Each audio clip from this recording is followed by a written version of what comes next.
Jóvenes cachimbos, los saluda el profesor Orlando Rocha. Vamos a desarrollar el día de hoy el texto filosófico como parte de la semana 16ª.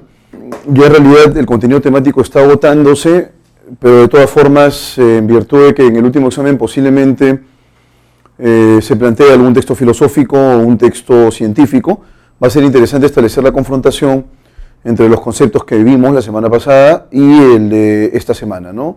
Específicamente el producto de la práctica filosófica. ¿Qué se entiende por texto filosófico? En realidad el texto filosófico es un texto vinculado con el análisis, la reflexión profunda y crítica de distintas aristas de la vida. Son temas muy amplios, temas muy complejos también, y el abordaje que se realiza es un abordaje también amplio. El texto filosófico es el producto de todo un proceso de reflexión cuestionadora, un proceso de reflexión que pone en cuestión hasta los aspectos más obvios de la vida cotidiana, de nuestra cotidianidad, pero que en cierta medida están vinculados con un mecanismo que asegura la objetividad. Es la reflexión objetiva, crítica, la que permite derivar textos de carácter filosófico. Un texto filosófico es objetivo, al igual que un texto científico, sin embargo el texto científico cumple una función particular, que es la de resolver problemas, y para ello se plantean una serie de conjeturas. En el caso del texto filosófico más bien se vuelca a la reflexión, no es su objetivo último y más relevante resolver interrogantes, sino más bien plantear un abanico de posibilidades de discusión. Esa es la médula de la práctica filosófica.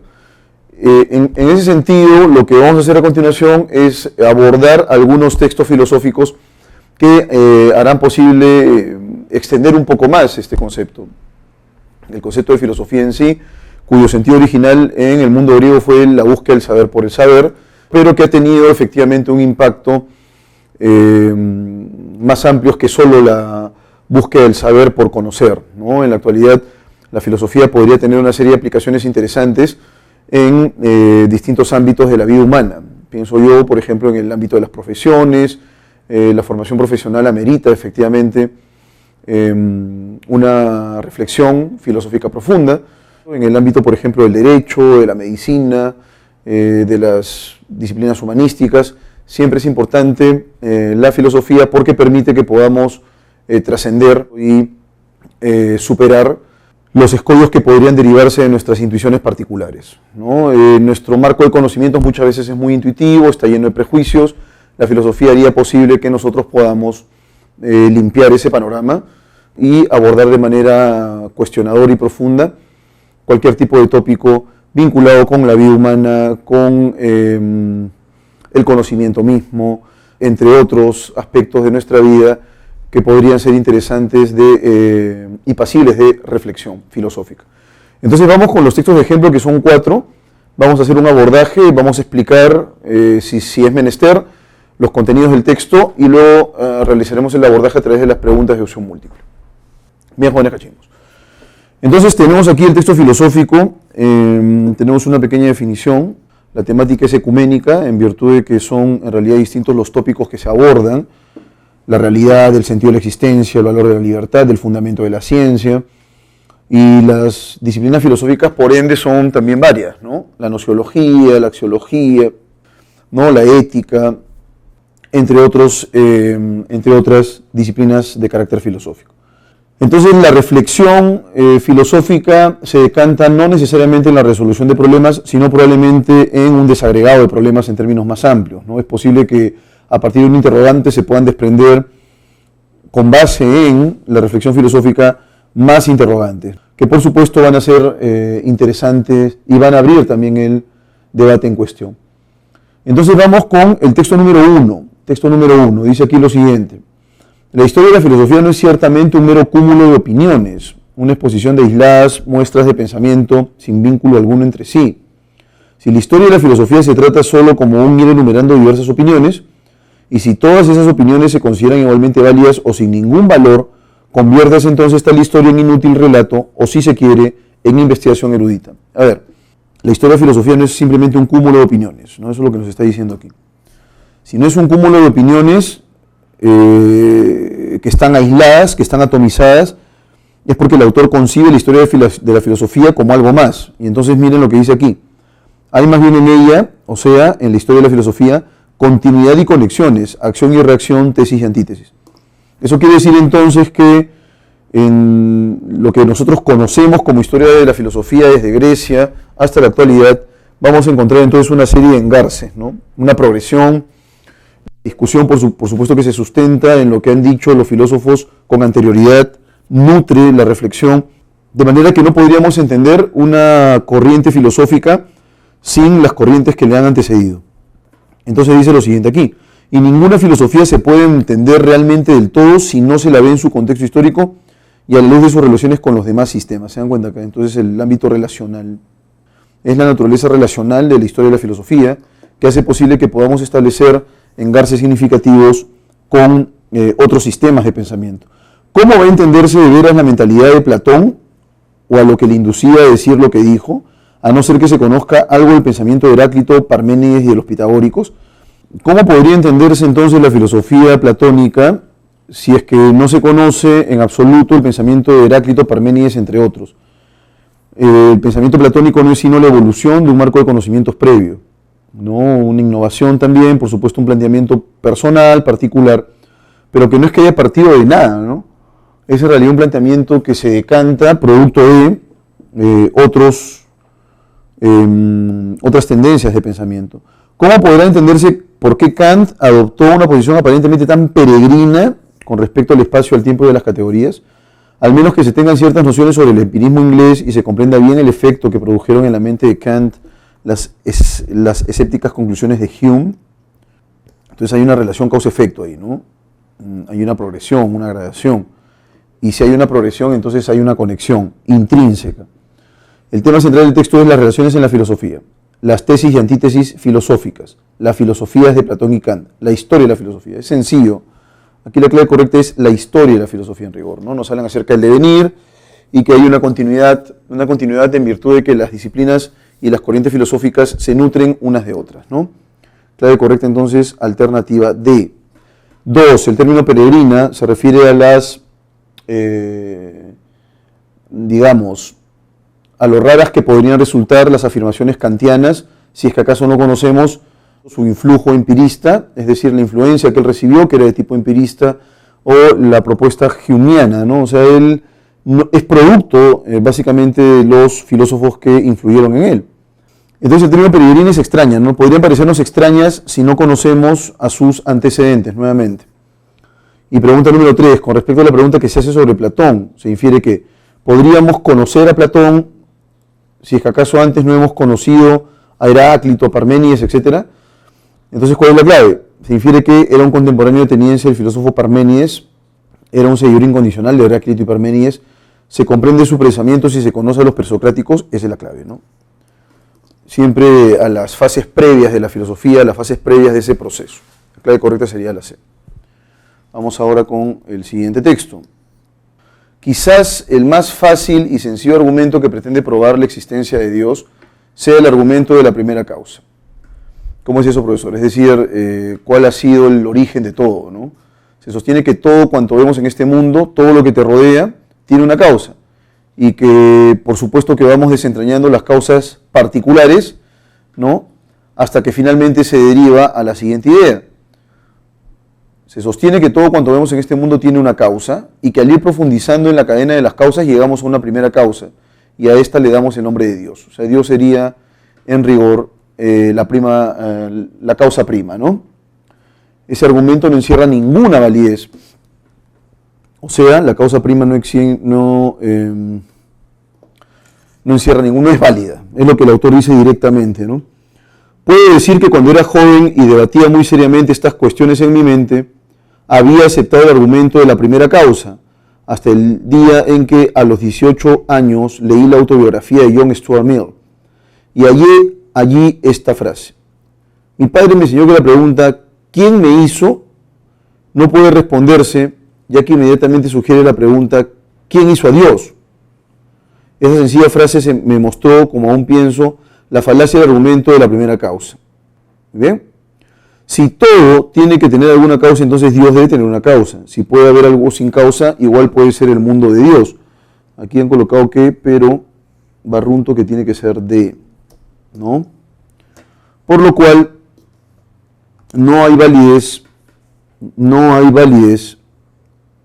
en ese argumento. Es exactamente la misma naturaleza que la opinión hindú de que el mundo descansaba sobre un elefante y a su vez el elefante en una tortuga. Y cuando le dijeron, ¿y la tortuga en qué descansa? El indio le dijo, ¿y si cambiásemos de tema? El argumento no es realmente mejor que este. No hay razón por la cual el mundo no pudo haber nacido sin causa. Tampoco, por el contrario, hay razón de que hubiera existido siempre. No hay razón para suponer que el mundo haya tenido un comienzo. La idea de que las cosas tienen que tener un principio se debe realmente a la pobreza de nuestra imaginación, ¿no? Y entonces empecemos con la resolución entonces. El autor define lo que es la primera causa, pero a partir del segundo párrafo lo que hace el autor es impugnar esa aseveración como carente de toda validez, ¿no? El texto trata sobre A, el rechazo hacia la primera causa del mundo, B, lo falaz del argumento de la primera causa, Dios como la causa probable de lo existente y la naturaleza como lo eternamente existente. Aquí la clave correcta es la B, ¿no? La falsedad o el carácter falso del argumento de la primera causa. Una idea incompatible con respecto a lo manifestado en el último párrafo es que si existe algo sin causa, eso necesariamente es el mundo. Por el necesariamente, mis estimados cachimbitos, porque puede ser que sí, puede ser que no, esta sería la aseveración incompatible. Eso es falso, ¿no? Si todo tiene una causa, entonces Dios tiene una causa. No hay razón por la cual el mundo no existe eternamente. Y finalmente, para la opinión hindú, el mundo requiere apoyo físico. Luego, 3. Se infiere de lo escrito por el autor en el segundo párrafo que A. El problema de la existencia de Dios no le interesaba en su juventud. El autor era creyente hasta que leyó la autobiografía de John Stuart Mill. La lectura de la autobiografía de John Stuart Mill lo convirtió en dogmático. La discusión de la primera causa era frecuente con sus amistades. Entonces la clave correcta es la siguiente, ¿no? Él dice que aceptaba la causa prima, aceptaba ese argumento falaz, hasta que lee la autobiografía de Stuart Mill. De ahí se percata en efecto que se trata de un argumento falaz. La clave correcta sería alternativa B. Vamos ahora con el texto filosófico 3, es un texto nada menos que de Bertrand Russell, texto muy interesante, así que vamos a pasarle revisión de inmediato. Se señala lo siguiente aquí: así, la incertidumbre de la filosofía es en una gran medida más aparente que real. Los problemas que son susceptibles de una respuesta precisa se han colocado en las ciencias, mientras que solo los que no la consienten actualmente quedan formando el residuo que denominamos filosofía. Hay muchos problemas, y entre ellos los que tienen un interés más profundo para nuestra vida espiritual, que en los límites de lo que podemos ver permanecerán necesariamente insolubles para el intelecto humano, salvo si su poder llega a ser de un orden totalmente diferente de lo que es hoy. ¿Tiene el universo una unidad de plan o designio o es una fortuita conjunción de átomos? ¿Es la conciencia una parte del universo que da la esperanza de un crecimiento indefinido de la sabiduría o es un accidente transitorio en un pequeño planeta en el cual la vida acabará por hacerse imposible? Bueno, ya está acabando por hacerse imposible. ¿El bien y el mal son de alguna importancia para el universo o solamente para el hombre? La filosofía plantea problemas de este género y los diversos filósofos contestan a ellos de diversas maneras. Pero parece que sea o no posible hallarles, por otro lado, una respuesta. Las que propone la filosofía no pueden ser demostradas como verdaderas. Sin embargo, por muy débil que sea la esperanza de una respuesta, es una parte de la tarea de la filosofía continuar la consideración de estos problemas, haciéndonos conscientes de su importancia, examinando todo lo que nos aproxima a ellos y manteniendo vivo este interés especulativo por el universo, que nos expondríamos a matar si nos limitáramos al conocimiento de lo que puede ser establecido mediante un conocimiento definitivo. De hecho, el valor de la filosofía debe ser buscado en una larga medida en su real incertidumbre. No es lo que piensa Bertrand Russell. Continuamos, acá justamente está la parte final. El hombre que no tiene ningún barniz de filosofía, o sea que no ha practicado jamás la filosofía, va por la vida prisionero de los prejuicios que derivan del sentido común, de las creencias habituales en su tiempo y en su país, y de las que se han desarrollado en su espíritu sin la cooperación ni el consentimiento deliberado de su razón. Para este hombre, el mundo tiende a hacerse preciso, definido, obvio, ¿no? los objetos habituales no le suscitan problema alguno y las posibilidades de y las posibilidades no familiares son despreciativamente rechazadas. Desde el momento en que empezamos a filosofar, por el contrario, que aún los objetos más ordinarios conducen a problemas de los cuales solo podemos dar respuestas muy incompletas, la filosofía, aunque incapaz de decirnos con certeza cuál es la evidencia, la verdadera respuesta a las dudas que suscita, es capaz de sugerir diversas posibilidades que amplían nuestros pensamientos y nos liberan de la tiranía de la costumbre, ¿no? No solamente de la tiranía de la costumbre, pienso yo, pero en todo caso nos dice aquí que el hombre que no vive de filosofía, bueno, vive atormentado. Lo que tenemos que buscar ahora es más o menos cuál es la lógica que maneja Bertrand Russell respecto del quehacer filosófico. Y vamos con la primera pregunta. La idea principal del texto gira en torno al papel y real valor de la filosofía como liberador del ser humano, al valor del conocimiento y su división entre ciencia y especulación, a las incertidumbres frente al desconocido y su real valor moralista, a lo extraordinario como fuente de toda certeza práctica y filosófica, ¿no? La clave correcta sería la alternativa A. El papel y el real valor de la filosofía como liberadora del ser humano. El autor estaría de acuerdo en afirmar que la ciencia se ocupa de los residuos de la filosofía. Sin filosofía el hombre es esclavo de la obviedad, de la cotidianidad, de lo que es obvio, ¿no? Eso es obviedad, de lo que es cotidiano. Entonces, ¿cuál sería la clave correcta aquí? La clave correcta sería la alternativa B, ¿no? Un hombre neófito, lego en filosofía, lo más probable es que dé todo por sentado, todo por hecho, y no cuestione en rigor las labores, las prácticas, etc. Pregunta número 3, respecto al tránsito entre lo impreciso y lo definido. Justamente es una de las partes discrepantes con Bertrand Russell, ¿no? Él señala que el conocimiento científico, aunque no lo dice directamente, ¿no? Pero podríamos inferirlo. El conocimiento científico es definitivo, dice ahí, y en realidad en el marco de la epistemología actual no se sostiene el hecho de que una afirmación científica sea una categoría taxativa, ¿no? Entonces la clave correcta entre lo preciso y lo indefinido es: se aprecian las diferencias entre la filosofía y la ciencia, ¿no? Entonces, impreciso la filosofía y lo definitivo, en la lógica de Russell, es el texto científico, un texto científico. Ahora, nos hablan aquí de problemas insolubles, ¿no? Y si son insolubles, entonces son incomprensibles. La clave correcta sería la alternativa de: si un filósofo pretendiera revisar el conocimiento emitido por la ciencia como definitivo, eso está recontra sencillo. Si el filósofo hiciera eso, es que el filósofo está cumpliendo su función de manera directa, ¿no? Entonces la clave correcta aquí sería la alternativa B. Sería pertinente, pues para la filosofía no existe nada que sea definitivo, ¿no? En el caso de la ciencia tampoco, ¿no? Pero en el marco del texto nos señalan que la ciencia se mueve a través de absolutos, ¿no? Y así llegamos a la palabra fundamental de todo este embrollo: libertad. Dice aquí, los animales no tienen más remedio que ser tal como son y hacer lo que están programados naturalmente para hacer. No se les puede reprochar que lo hagan ni aplaudirles por ello, porque no saben comportarse de otro modo. Tal disposición obligatoria les ahorra sin duda muchos quebraderos de cabeza. En cierta medida, los hombres también estamos programados.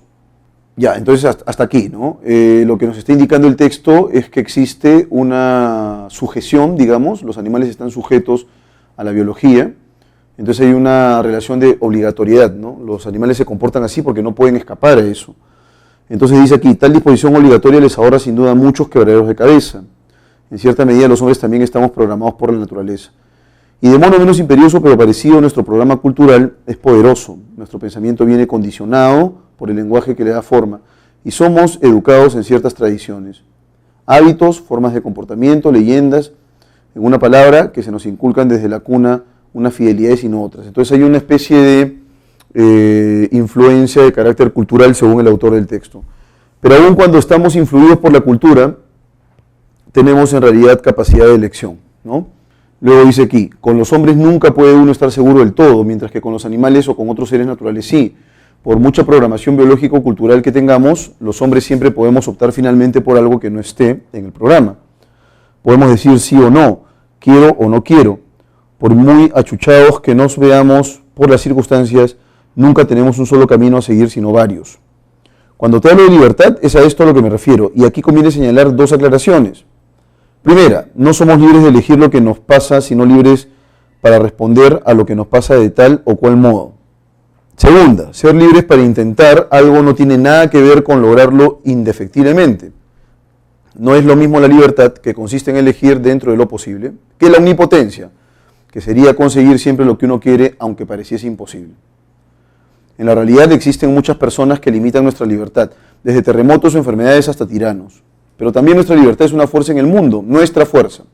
A diferencia de otros seres, vivos o inanimados, los hombres podemos inventar y elegir en parte nuestra forma de vida.